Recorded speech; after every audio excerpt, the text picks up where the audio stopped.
essa trajetória dele aí. E gostaria de informar a todos que essa live é gravada, então depois, para o nosso ecossistema, a gente vai disponibilizar a gravação, para o Ferrari também, né? E eu chamo o Ferrari porque a gente conhece ele como Ferrari, né? Eu nem conhecia o primeiro nome dele, eu fui conhecer há pouco tempo. Então, e lendo aí, você entende o porquê do Ferrari, né? Depois eu cumprimento, claro, falo boa noite, mas só para pegar o gancho aí, por que fica Ferrari? O pai deu uma incrementada no nome. Ah, maravilha. Então, Christopher Ferrari, né? Diretor de marketing e prescrição médica na Prate Dona Dulce, possui 19 anos de experiência na indústria farmacêutica, com passagem marcante pelo Axê, especialista em gestão de vendas e demanda nacional, lidera hoje as estratégias de marketing voltada à classe médica e à introdução de produtos de alta complexidade, RX. Sua trajetória é marcada pela habilidade em coordenar grandes equipes e traduzir as necessidades clínicas em oportunidades de negócio para o varejo farmacêutico. Ferrari, uma boa noite. Seja bem-vindo aí para esse nosso bate-papo, né? E fica bastante à vontade aí, pode falar umas palavrinhas antes da gente iniciar nossas perguntas. O pessoal também, se quiser colocar no bate-papo ali no chat, fiquem à vontade de colocar alguma pergunta, né? E aos poucos a gente vai avançando aqui. Daniel, boa noite, né? Boa noite a todos. Eu agradeço, acima de tudo, a confiança. Porque, por um lado, às vezes pode parecer muito fácil você tá respondendo, tá palpitando aqui no negócio dos outros e você não tem envolvimento com isso.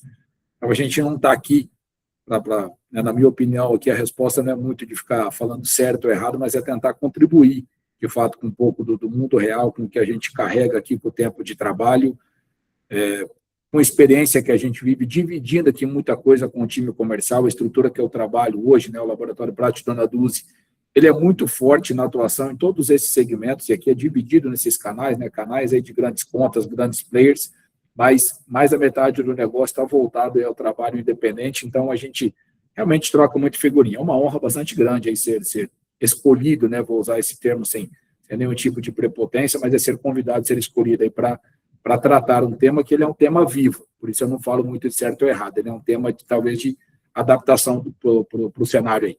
Hoje eu trabalho aqui na Prate, vamos cuidando muito dessa estratégia, muito voltada a sell-out, então como a gente influencia não necessariamente a pressão de estoque, mas essa parte mais consultiva, e espero, claro, poder contribuir aí com qualquer informação, aprender também com a troca de experiência que vem por vezes na pergunta e sentimento de cada um. Obrigado pela confiança aí, amigo.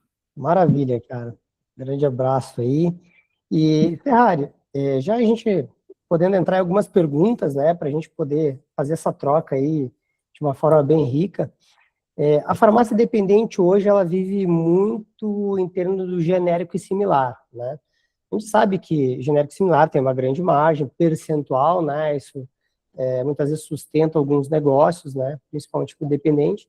Mas, assim, na sua visão, né? O que você vê como erro de estratégia por trás dessa dependência? Muitas vezes da farmácia dependente só ficar na dependência do medicamento genérico e similar, né? Quais os riscos? Boa pergunta. Já começa aí desafiando, né? De às vezes chamar de erro de estratégia. Eu diria que é né? Eu acho que depende da estratégia. Eu acho que tem uma outra somatória de coisas aí, Daniel, mas de fato, assim, você ficar vulnerável somente à questão do genérico, talvez seja a palavra para colocar no lugar do erro. Por vezes você tem o cenário de onde você está alocado geograficamente, você tem uma dependência da classe que você está atendendo e trabalhar muito forte a questão da precificação e pressionar, por vezes, a tua margem. Mas né, inevitavelmente, você tem oportunidade de tentar minimizar isso. Eu cito aqui um exemplo, produtos de tratamento contínuo. É uma importância bastante grande de você fidelizar o paciente teu. A possibilidade de, sim, trabalhar com produtos que tenham melhor valor agregado ou com um mix um pouquinho mais diversificado e não ficar só na dependência do genérico. Eu não acho que é errado você trabalhar como teu principal core o genérico, mas você depender só dele, eu acho que ele te deixa mais vulnerável por margem que é muito apertada para todo mundo. Acho que você entra numa celeuma assim, de pouca diferenciação com os demais. Eu acho que se você tem a possibilidade de capacitar melhor quem está no balcão para trabalhar uma coisa mais consultiva, né, por caminho de shopper, o preço ele fica secundário, ele vai mais pela confiança e por atendimento. E eu acho que aí você pode trabalhar agregando um pouco mais de valor. Produtos contínuos, produtos de valor um pouco mais agregado, olhar um pouquinho mais para ganho real, mesmo quando for dentro do próprio genérico, você talvez possa trabalhar algumas estratégias aí para melhorar ticket médio, melhorar a margem de contribuição e melhorar, às vezes, o ganho real. É o markup, que é uma confusão que se tem, às vezes, com o percentual de fato.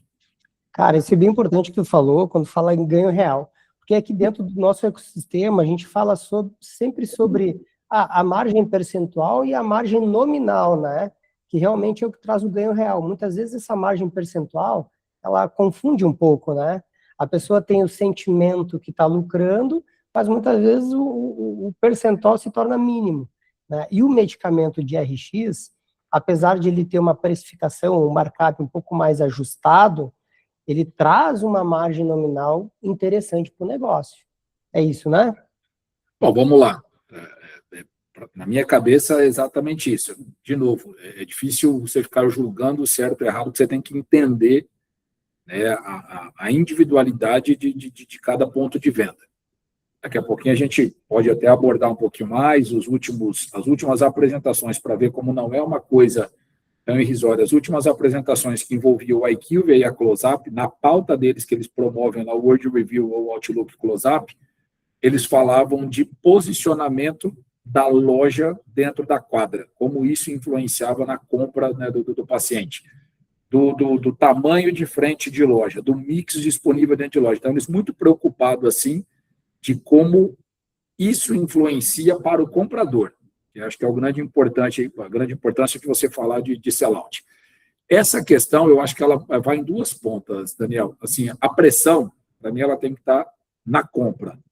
Se você comprar bem, você vai ter a possibilidade de você vender melhor.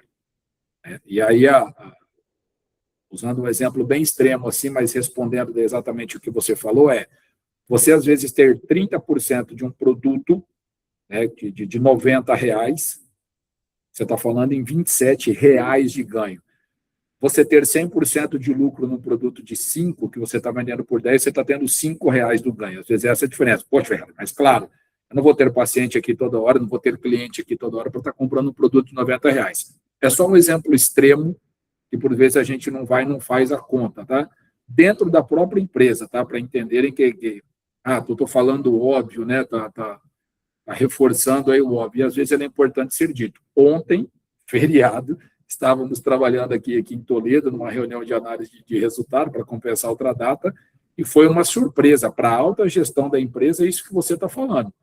O foco em produto que ele tem um volume bastante grande, mas um ganho real bastante baixo e um percentual de margem também baixo, frente a outros que você tem um esforço muito menor, mas no final ele te deixa um ganho real bem maior e parece um percentual mais tímido. Então, às vezes, sentar e literalmente fazer conta de produto é importante para saber como você precifica e algum tipo de mix que você trabalha para o teu cliente.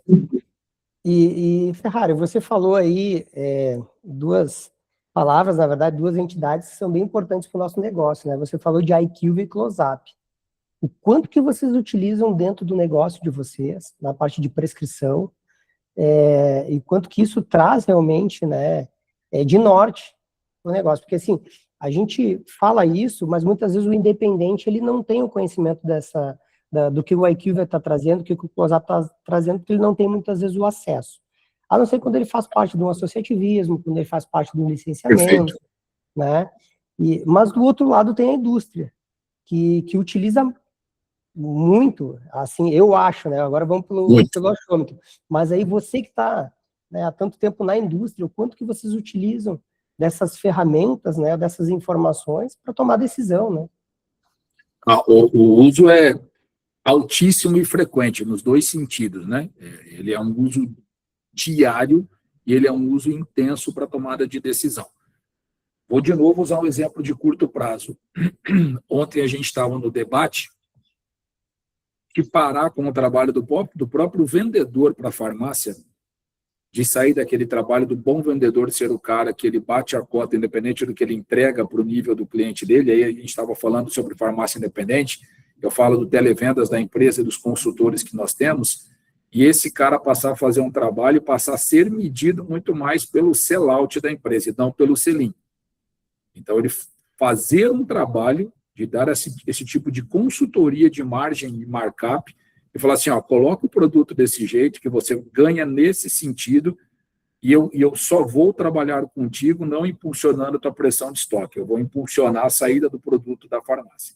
E como é que a gente mede isso? Exatamente analisando o sellout que é pautada por essas empresas, aí, Close-Up ou Equilve, aqui nós trabalhamos com as duas. Importantíssimo, porque ela às vezes, ela pode não te trazer uma visão de CNPJ, mas ela te traz uma região de trabalho para você ter um patamar comparativo de molécula, de produto, de mercado, o que quer que seja, para você se posicionar melhor aí no ambiente geográfico de fato.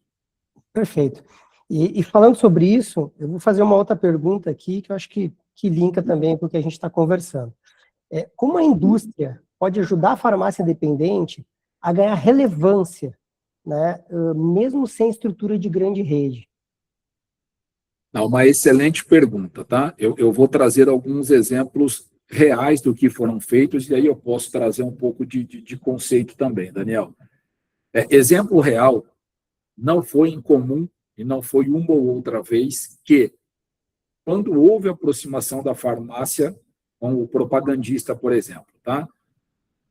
E a farmácia se dispôs, e o propagandista se dispôs, né? Então, os dispostos, né, se atraíram a resolver algo, vem da frase dos opostos se atraem, nesse caso, os dispostos se atraem para resolver, e nesse trabalho de consultoria de uma farmácia, ele ser acompanhado junto com o propagandista até uma clínica e prestar serviço com a secretária, não estou nem falando de acessar o médico, por vezes com a secretária, um nível de serviço de falar assim, ó, o paciente que sair aqui da clínica e chegar com a receita na minha farmácia, o atendimento dele vai ser diferente. Tá, mas eu atendo todo mundo bem. Mas, às vezes, o atendimento ele é diferente. O simples fato de deixar isso claro para uma clínica ou de fazer o intermédio é o fato de você fomentar o recebimento de clientes. Olha, saí da clínica, né, o doutor, a secretária, pediu para procurar aqui. Só isso já gera rapport. A pessoa se sente acolhida para chegar na tua farmácia. Então, isso eu acho que é um tipo de trabalho que não é difícil, não tem custo, é custo zero praticamente de você intermediar entre indústria e farmácia. Segundo ponto, informação. Importantíssima, né? O cara da indústria, que normalmente recebe ali no iPad dele, ele tem dado para poder falar assim, o que está vendendo aqui na minha OTC, o que está vendendo aqui no meu BRIC, por algum mercado que seja relevante, para eu saber como é que eu estou posicionado aqui dentro do cenário. E com essa decisão, você tem, às vezes, duas formas de trabalho.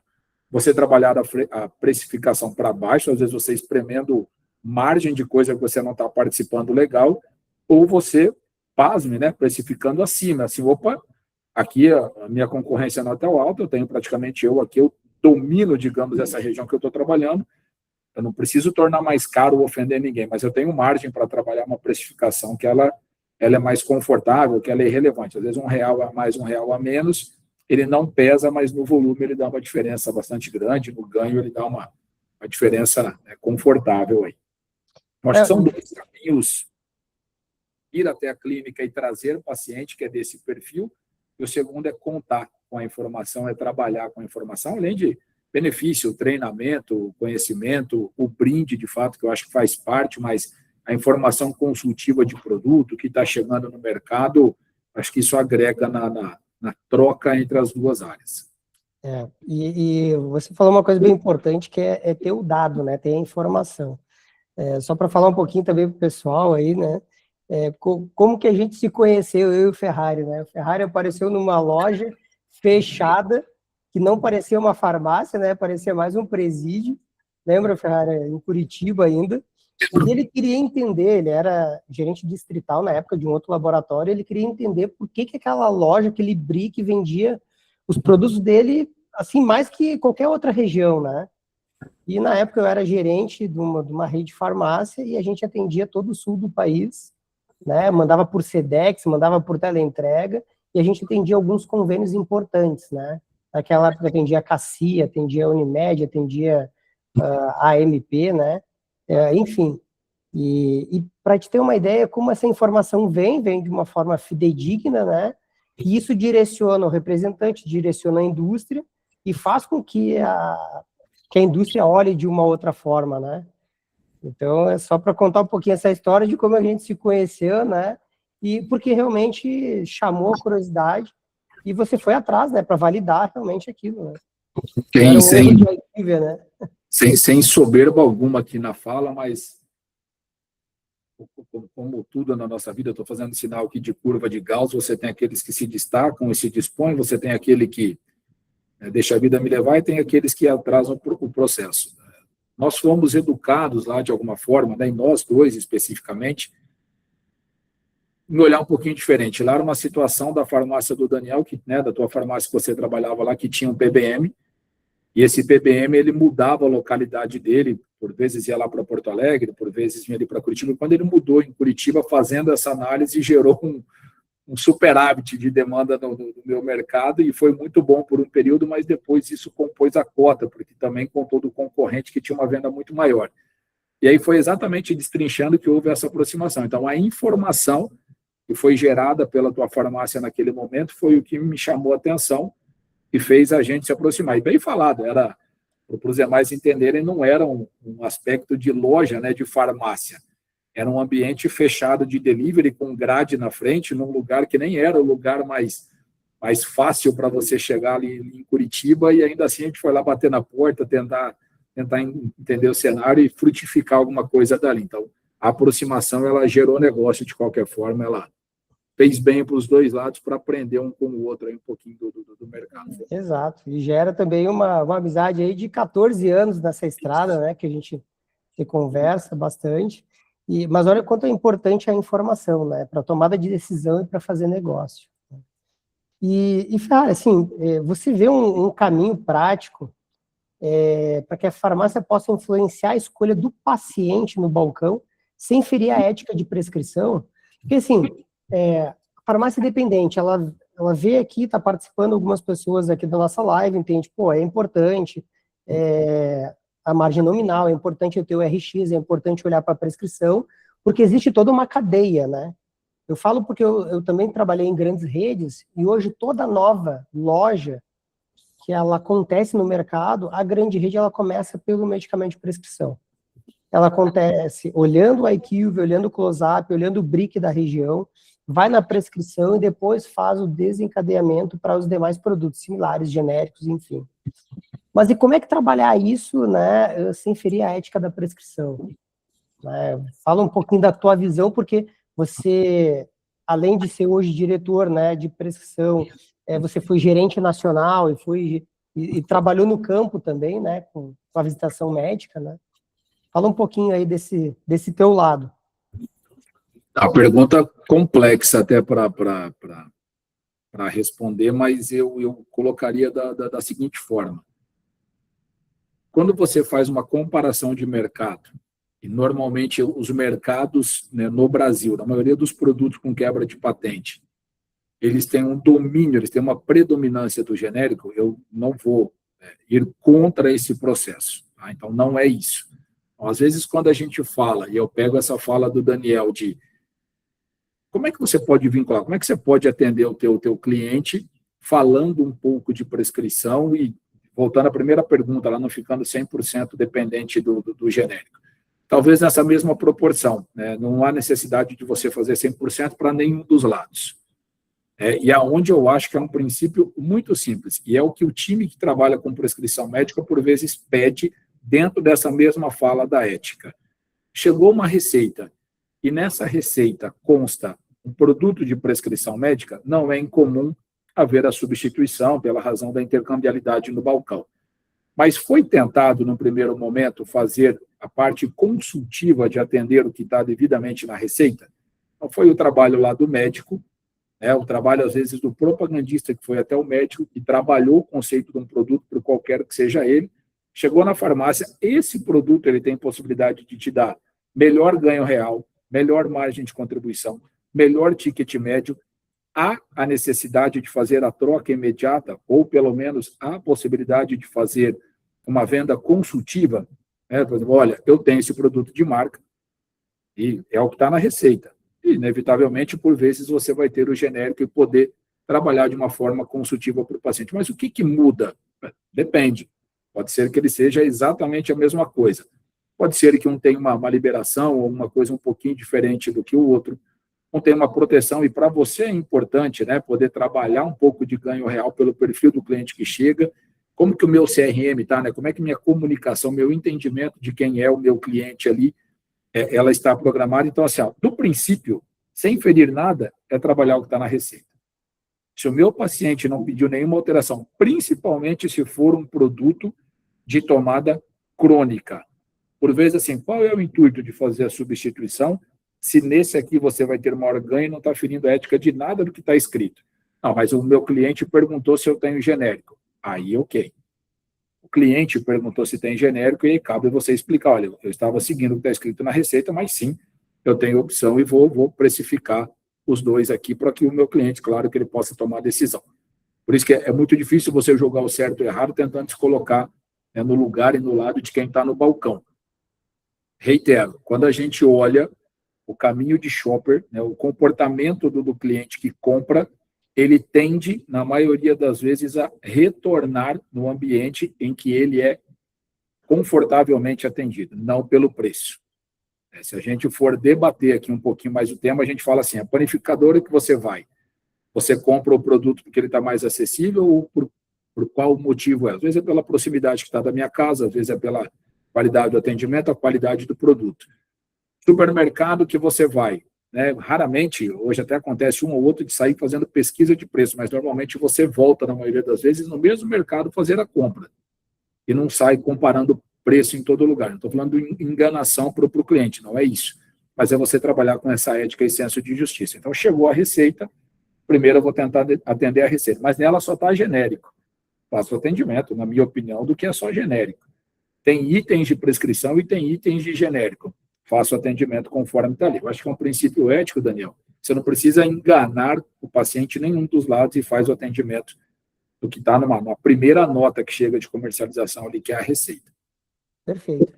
E eu vejo hoje, pelo menos assim, a minha visão, não sei se você compartilha com essa visão, que hoje a gente tem muitos balconistas, pessoas que estão trabalhando ali no balcão de farmácia, que ainda faltam algo mais de preparação, né? Utilizar assim como, acho que eu vou usar essa palavra mesmo, utilizar o propagandista, né, ou a indústria como parceira para os treinamentos, para a capacitação. Como é que você vê isso? Até pela questão de qualificação do atendimento, né? Você falou de trazer o propagandista que é custo zero para poder visitar a clínica, poder visitar não só o médico, mas a secretária. Isso me criou curiosidade também, né? Por que a secretária e não o médico, né?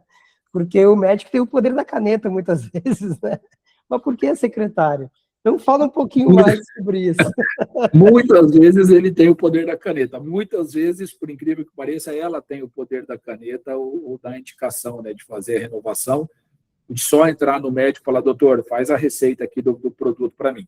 E ela, isso é regra, é lei para quem trabalha com visitação médica.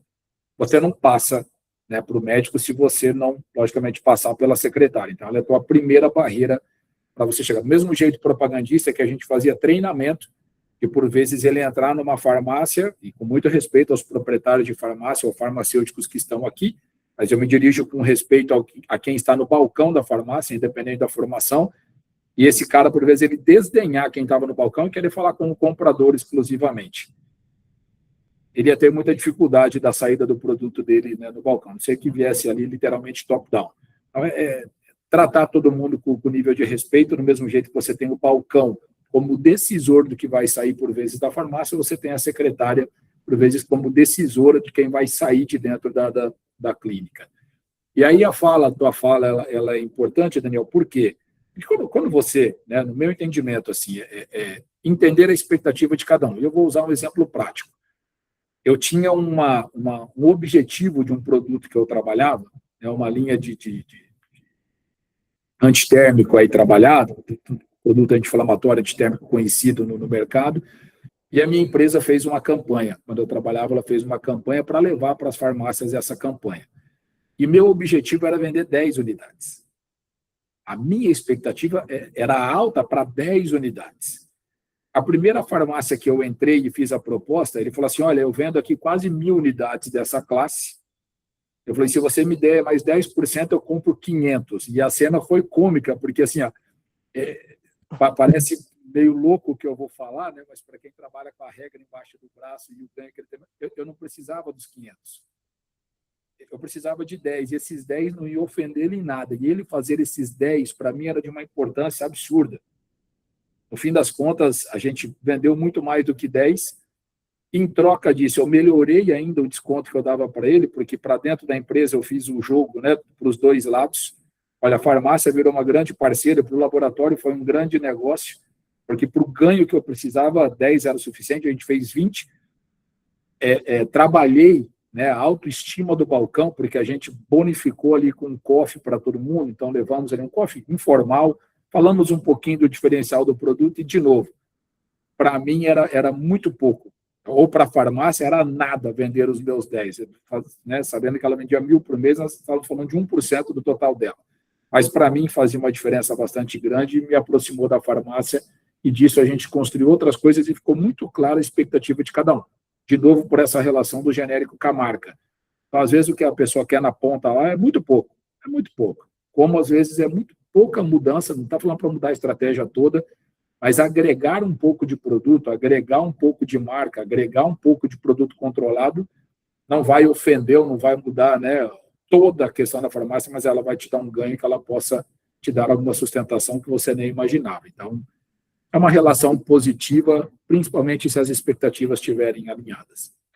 Tu falou uma coisa bem bacana aí, Ferrari, que é essa parceria da farmácia com a indústria, com o laboratório, porque eu chamo daí de círculo virtuoso, né? Porque está fortalecendo ambos, está atendendo bem o cliente, está atendendo com a prescrição. Então, é um investimento que a indústria faz também, essa força que ela faz, né, para tudo isso. Isso vem um pouquinho também na próxima pergunta aqui, né, condizente, né? E você pode falar também dos teus produtos, porque eu sei que tu tinha um desafio muito grande, né, quando tu entrou na Prati. Era um medicamento que quando a gente ouviu no mercado, assim, a gente pensava, cara, mas será que isso vai dar certo? Eu pensava particularmente, né? Será que isso vai dar certo? Porque ele vem de uma planta medicinal, assim, assado, e é um desafio, né? Quando você pega isso, né? Então, assim, quais as categorias, o tipo de medicamento de RX, você vê que tem maior potencial de margem ou de crescimento, né? Ou que ainda são pouco explorados na farmácia, principalmente nas farmácias independentes. Eu sei que hoje você tem um produto, né, que hoje está na mídia, as grandes redes já se apropriaram disso, outras farmácias já se ligaram também com isso, né? E vários países estão tendo liberação, mas a gente sabe que no Brasil, às vezes, é tudo um pouco moroso, um pouco difícil, né? Então, fala um pouquinho sobre isso, que eu acho que também é muito do teu chão aí.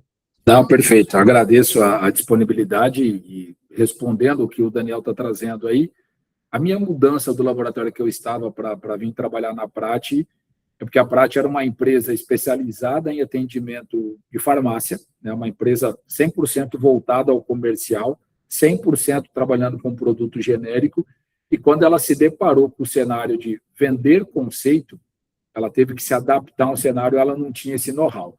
E ela contratou, né, no mercado pessoas que tinham esse conhecimento. Aqui veio quem era meu gestor, lá eu vim, e era para colocar o canabidiol. E aí eu falo enquanto molécula, não precisa entrar em marca aí, Daniel, sem problema algum, acho que até respeitando o cenário todo. O próprio canabidiol, nem todos estão tão nomeados aí. Canabidiol deriva, logicamente, da planta da maconha, e era sempre uma questão muito polêmica, complexa e disruptiva levar esse conceito. Mas o benefício dele, logicamente, pro ponto de venda, era o valor agregado que ele tinha e tem, né? Cada vez mais com a concorrência ele vem diminuindo, mas era o interesse de todo mundo ter. E como é que a Prati trabalhou isso, né? Trabalhou muito forte com todo mundo.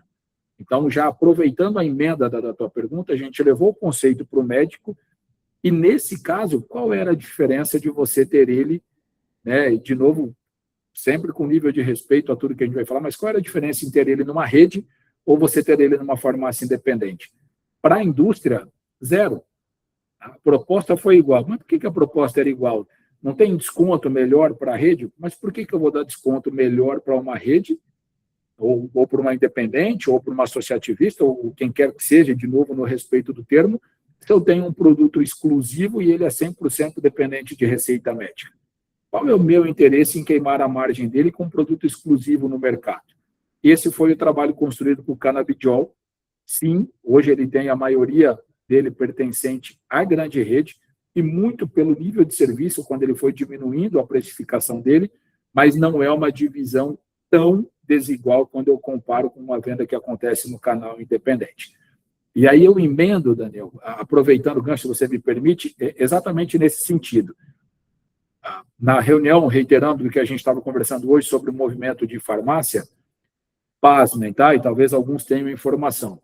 Se nós tirarmos produtos biológicos, que são produtos com exclusividade, e os produtos atuantes em GLP-1, né, as canetas aí, semaglutida, liraglutida, dapaglifosina, se nós tirarmos esses produtos do mercado, o mercado farmacêutico nacional ele corre o risco de andar de lado ou evoluir.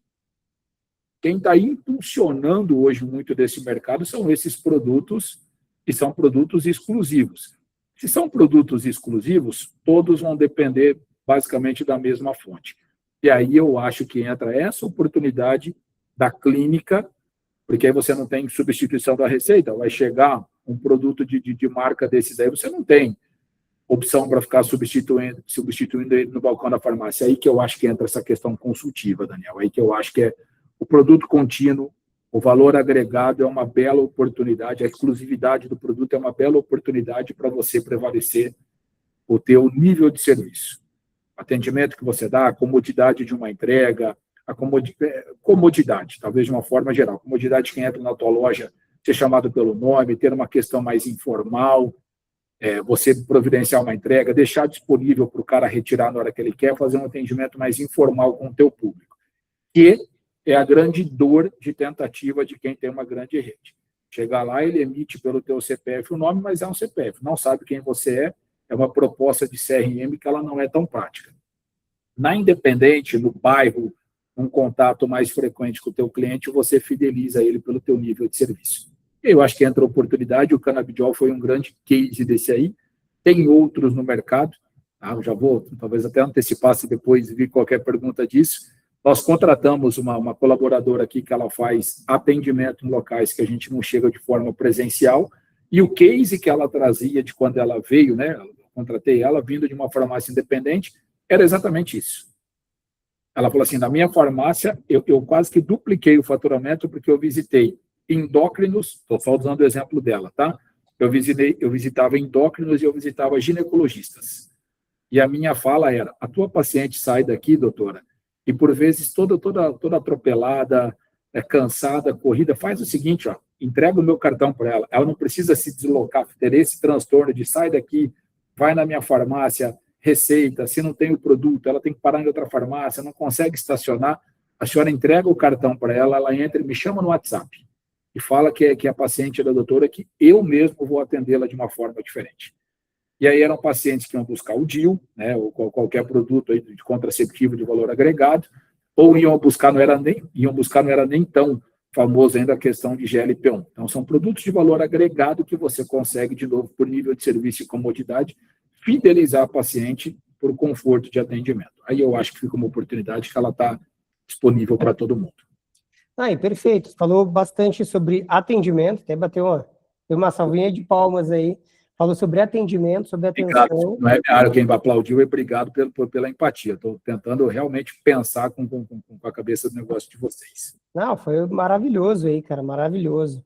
E uma coisa que, na tua fala, que me chamou a atenção, que quando vocês fizeram a estratégia do Canabidiol, vocês olharam para as grandes redes e olharam para as farmácias dependentes, e não queimaram condição para uma ou para outra. Ou seja, tinha disponibilidade para todas. Então, iria também dar a estratégia da farmácia e de buscar isso e se diferenciar no mercado. ter atendimento, visitar a clínica, ter o propagandista na sua volta, ter a disponibilidade do produto, né? Porque Perfeito. não adianta ter o melhor atendimento se eu não tenho o produto para atender o cliente. Tem que ter isso também, né? E Ferrari, hoje a Prati, ela atende tanto independentes quanto grandes redes, e ela tem a sua entrega direta? Não, né? Ela tem entrega via OL. Ou tem entrega direta? A Prati, ela tem um perfil, Daniel, de ser muito verticalizada. Pela própria localização geográfica que ela está, no oeste do Paraná, não sei se aqui o público que participa é espalhado no Brasil, se é mais nichado em algum lugar. Espalhado no Brasil. Perdão. Espalhado Brasil aqui tem. Pode falar, desculpa. Nós temos uma dificuldade logística grande, né? Então, a Prati, ela tem a própria transportadora dela. Hoje, ela tem 27 centros de distribuição no Brasil e ela tenta fazer tudo por conta. Ela tem contados nos dedos operadores logísticos, que são basicamente depósitos que ela usa como operador logístico. Mas a maioria do trabalho dela é trabalho de entrega própria. Ela corta isso aí para gerar um facilitador para o cliente dela, que no caso é a farmácia, tá? Hoje presente em 75 mil farmácias do Brasil, algum produto da Prati, da medida entre 90 e 100 que existe, ela tem um índice de 75% a 80% de capilaridade no Brasil. E a parte de SNC, muito forte também, tem ganhando mercado. Eu respondo de duas formas, tá? A nossa chegada aqui, ela veio para trazer 100% do portfólio de SNC. Hoje nós representamos, e aí que entra essa questão da Só explica um pouquinho o que é SNC, para de repente a gente fala a sigla que a gente conhece, mas daqui a pouco, né?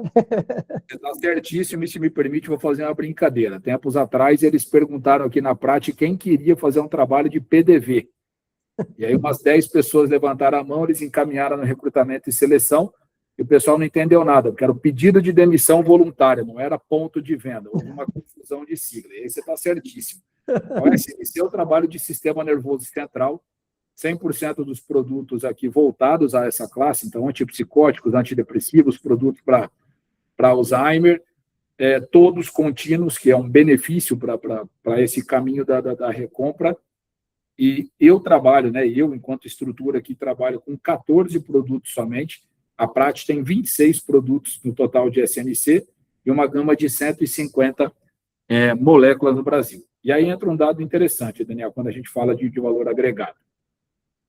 Hoje nós representamos 12% do faturamento da Prati. Então, esses 14 produtos, eles representam 12% do faturamento da Prati. Mas eles representam quase 20% do lucro da Prati.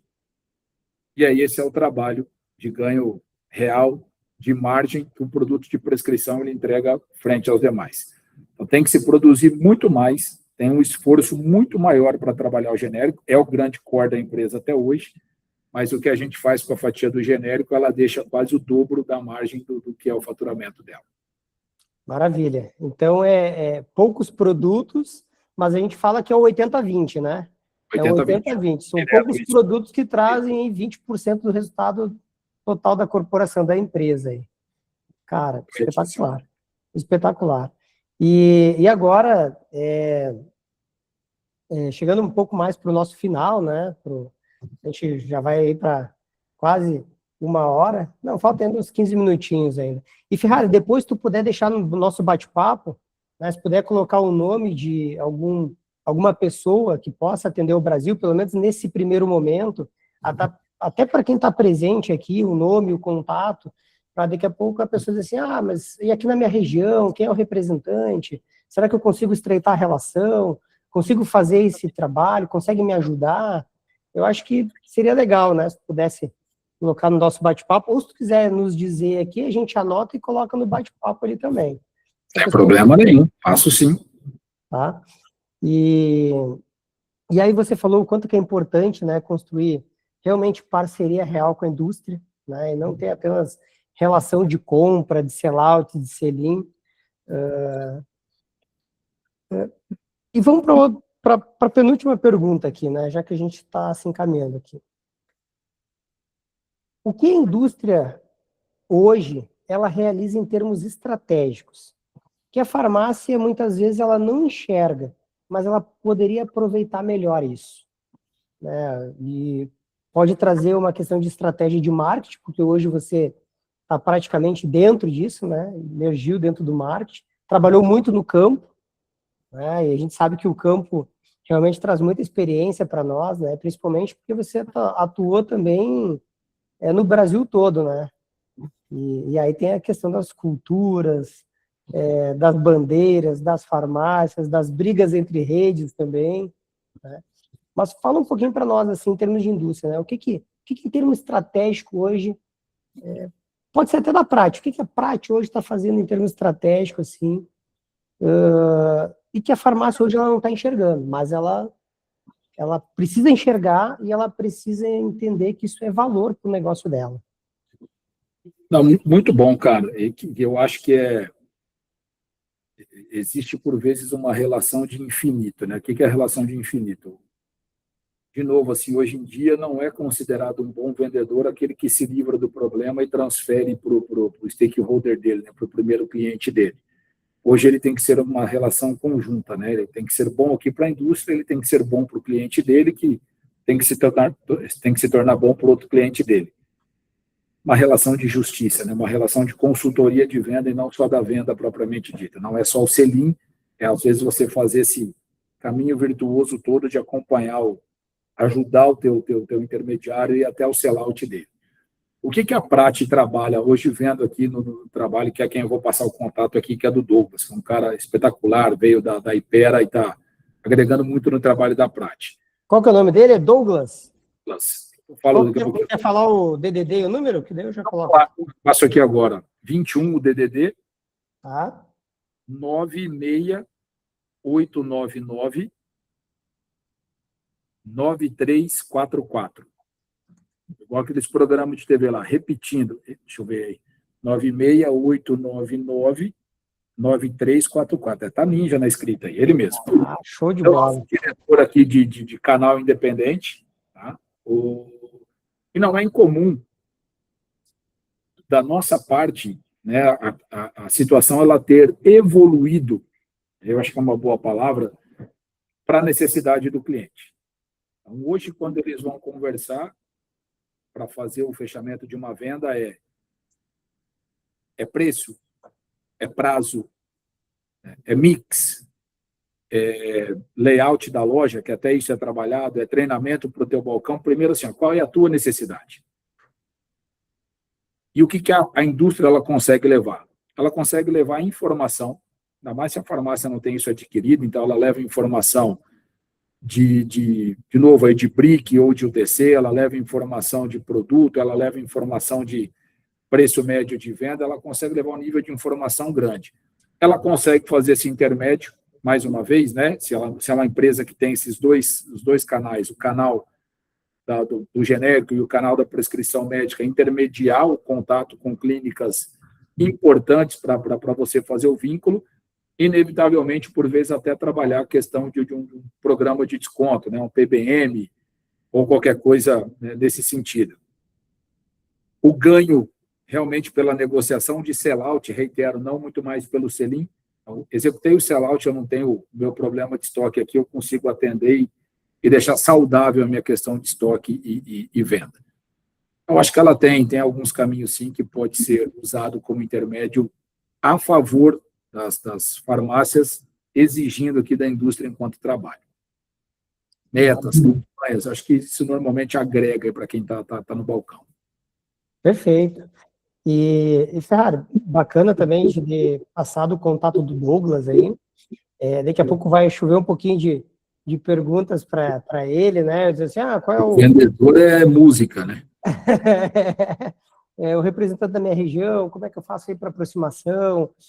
Nós temos aqui dentro do nosso ecossistema algumas farmácias independentes e temos aquelas micro-redes ou pequenas redes, né? Que tem 5 lojas, 6 lojas, 10 lojas, que já tem um pouco de força mais de compra também, né? A gente diz força de compra porque consegue ter um centralizador, né? Ou seja, um setor de compras e comprar para suas lojas da região, né? Mas que funciona muito bem também, né? Não tenha dúvida.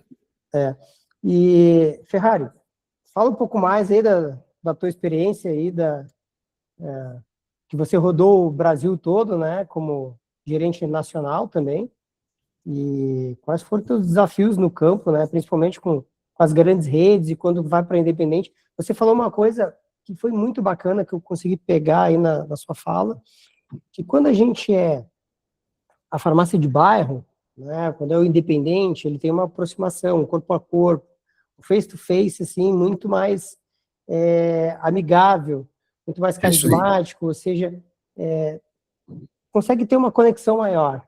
E a farmácia de rede, muitas vezes, tem só um CNPJ. Né? Fala um pouco mais sobre isso. Eu acho que tu viveu muito isso também nas tuas idas em farmácia, médicos e clínicas e tudo mais, né? Eu acho que quando você olha estrategicamente para o teu negócio, eu acho que esse é o grande conceito, tá, Daniel?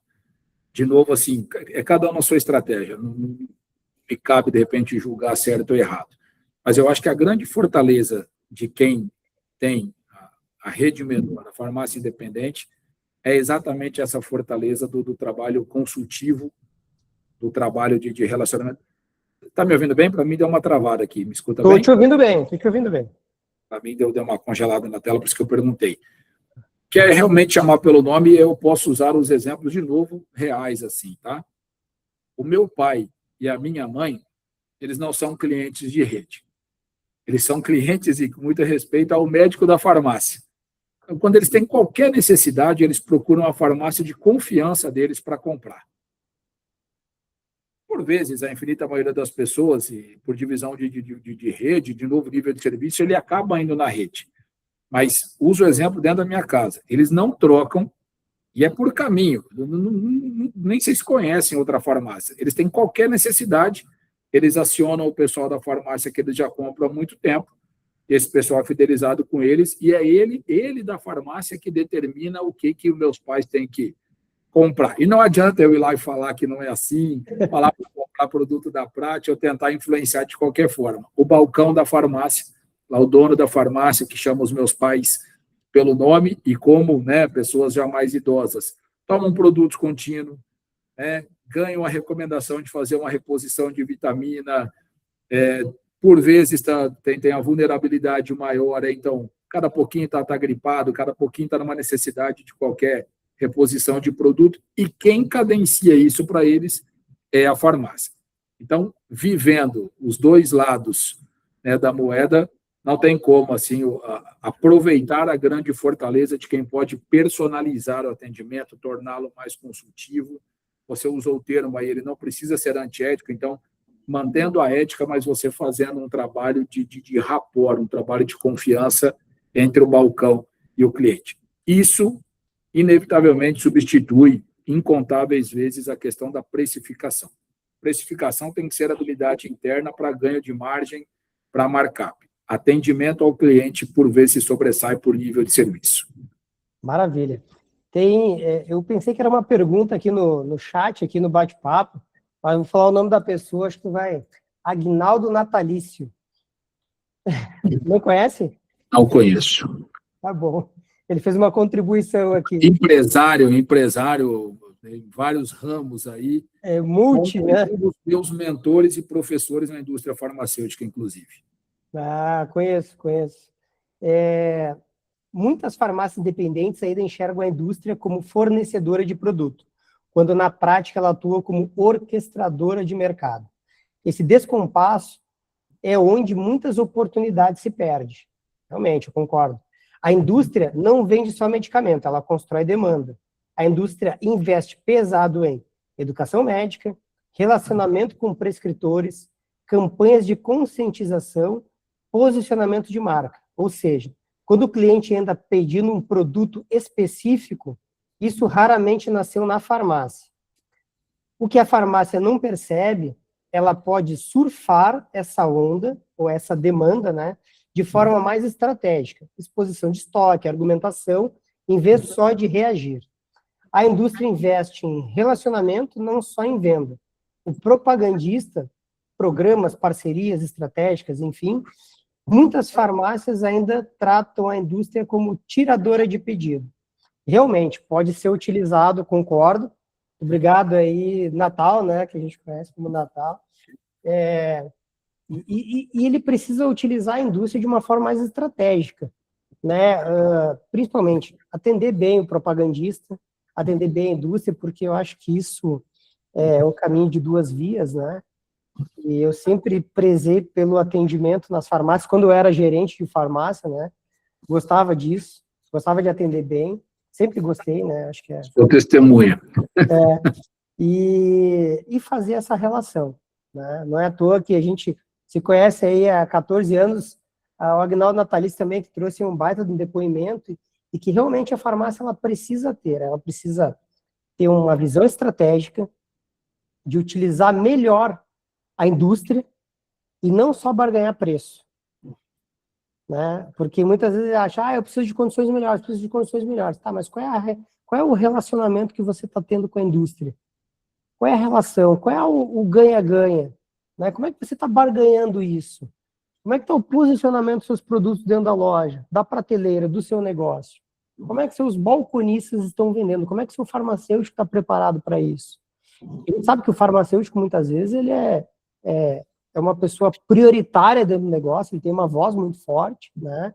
Então, como é que está esse, digamos, esse templo, né? A gente chama a farmácia muitas vezes de templo, porque é lá onde é tratadas as enfermidades e onde o cliente está sendo atendido ali. Né? A fala dele...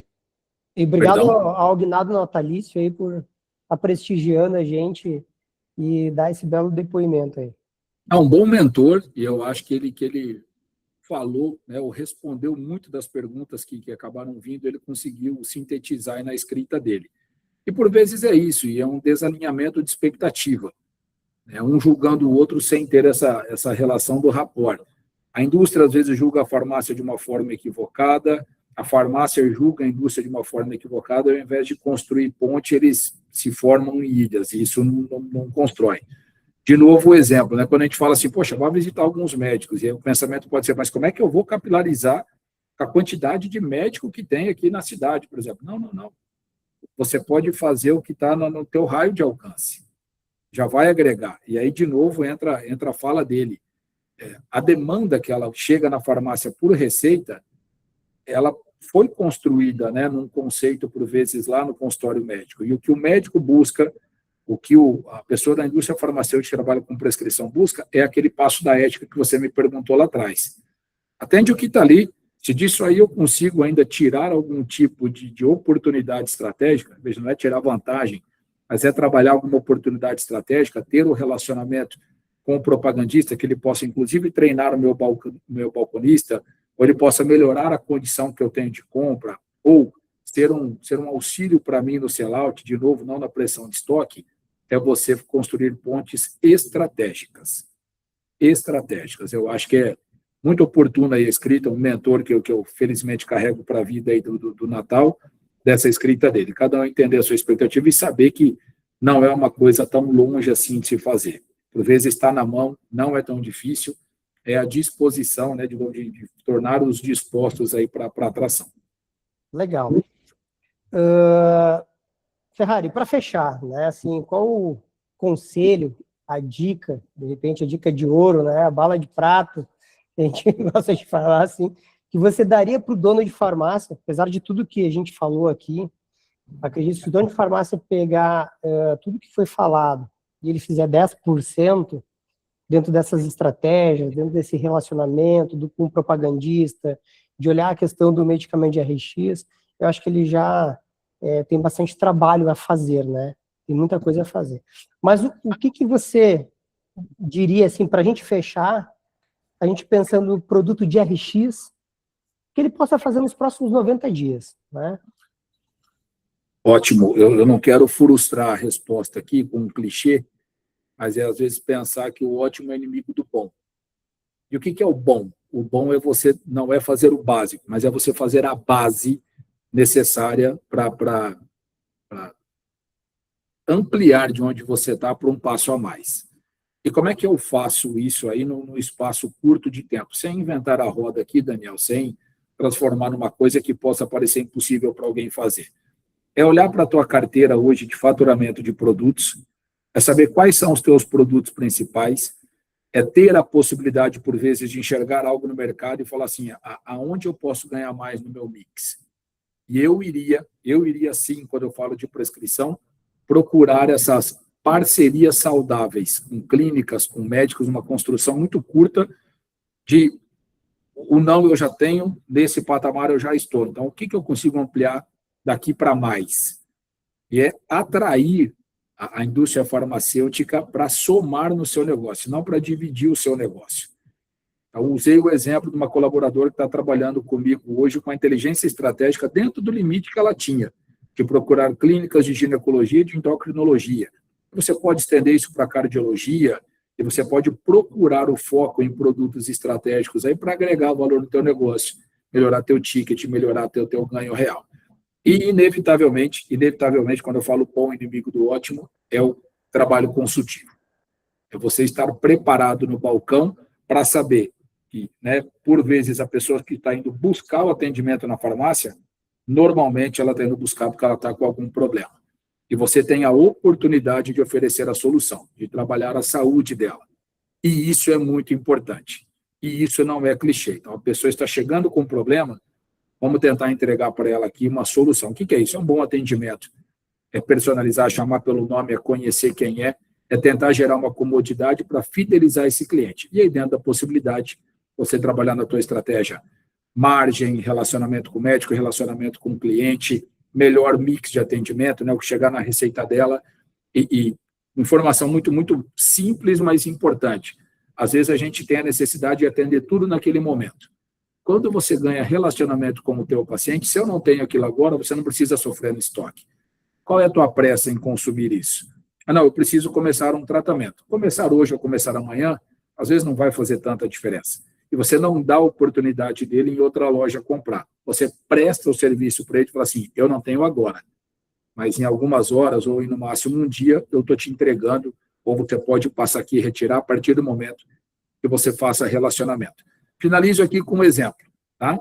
Se qualquer um, e de novo sem soberba na fala, se qualquer um do Brasil mandar uma mensagem para o Douglas, que trabalha aqui conosco, aleatória, sou da farmácia, né, X aqui, tem interesse em adquirir. Provavelmente vai ser atendido. Agora, se entrar em contato e falar assim, olha, através do Ferrari que trabalha com vocês, aí eu recebi, né, o seu contato, participamos de um bate-papo aqui de fomento para a farmácia e queria conversar contigo. É o nível de relacionamento que muda. É a base, é o bom ser bem executado. Eu acho que isso está na mão, sem grandes custos, Daniel, com muita disposição assim, de sentar e desenhar a estratégia. Maravilha. Muito obrigado aí, Ferrari. Obrigado pelas palavras. Obrigado por difundir um pouco do conhecimento aí para a gente, né? Essa live ela vai estar gravada, depois a gente vai liberar ela para as pessoas do nosso ecossistema aqui. E depois eu compartilho contigo também a gravação, né? Para ficar aí.